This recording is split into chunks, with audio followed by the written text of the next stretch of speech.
Hi, and welcome to Mr. Fisher's Science Podcasts. This podcast deals with populations and population growth.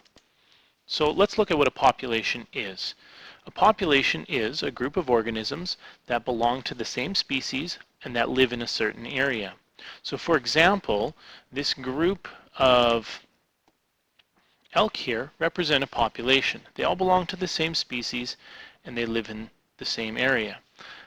If we look at this picture here, we can identify two different populations. I see a population of emperor penguins, and I see a population of elephant seals, I believe. So in this case, we have two populations that each of them different species, but they live in the same area. So those are separate populations.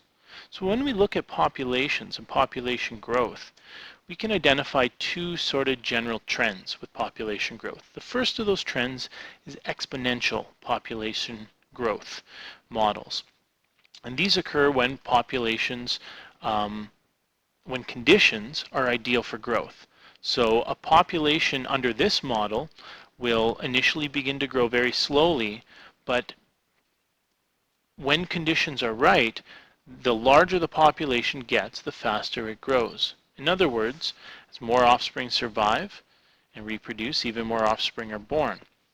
Sometimes we call this model a J-curve model, and we call it because it's shaped like a J.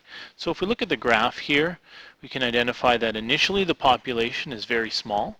There's very few individuals, but as more individuals survive and are able to reproduce, the population begins to grow a little bigger, and eventually it'll experience exponential growth. So there'll be even more individuals that are surviving and able to reproduce.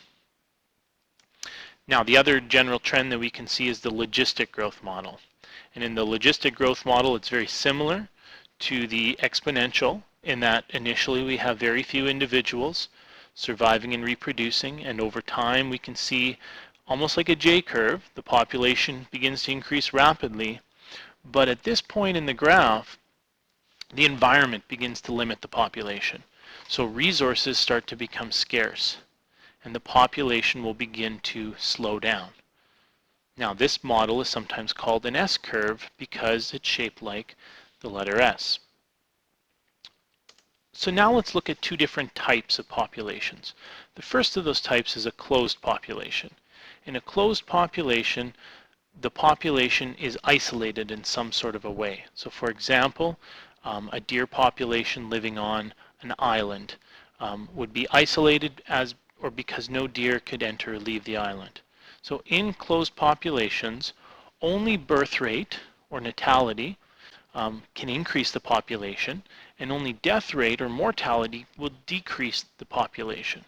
So in other words, through a formula, we can express it this way. So the population growth in a closed population is going to be equal to the births minus the deaths. So for example, if we have a population of 45 deer that live on an island, and on that island 25 deer are born and 20 deer die during that year, the population can be found as follows. So 25 would represent our births, minus 20, which would have been the deaths. So the population in total will grow by 5. So the population is going to increase from 45 to 50 deer. So that's a closed population. Open populations are where organisms of a population are able to leave that population. In other words, it's not isolated. So in this case, besides being born or dying, we have immigration or emigration. So when an organism moves away, that's known as emigration.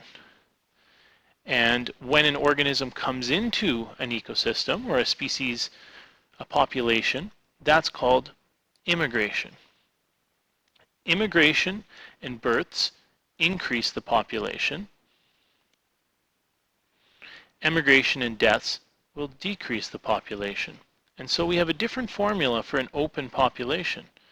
And so population growth is equal to our births plus immigrants, remember that's going to increase the population, minus deaths plus emigrants, and that's going to decrease the population. So if population growth is less than 0, then there are more deaths and immigrants in the population, and the population would begin to decline. So that's an open population. Last thing to talk about is the carrying capacity. In most ecosystems and environments, there is a carrying capacity, and that's the largest population of a species that the environment could support.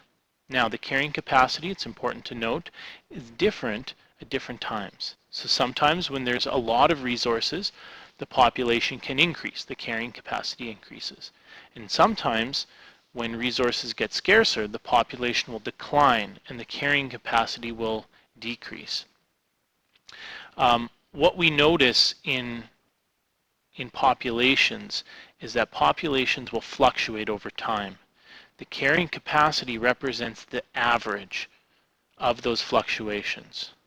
So in other words, if we draw a line through the middle of population fluctuations, that line will represent the carrying capacity of that environment for that species. So with carrying capacity, if we look at a population growth graph, we can see that initially the population starts very slow. It begins to rapidly increase, but then look what happens. What will happen is the population, as it grows, will overshoot the resources in that environment. Now there's more individuals in that environment than the environment can support. So that population will begin to decline. But they're not going to decline exactly to the resource limit. They're going to undershoot it. And in that case, there'll be more resources, and so we'll see the population grow. And this will fluctuate as the environment fluctuates. Now, the carrying capacity for this particular environment, in this example, represents the average of those fluctuations. Okay, and that's the carrying capacity of this environment. So that concludes our podcast, and I hope that was helpful.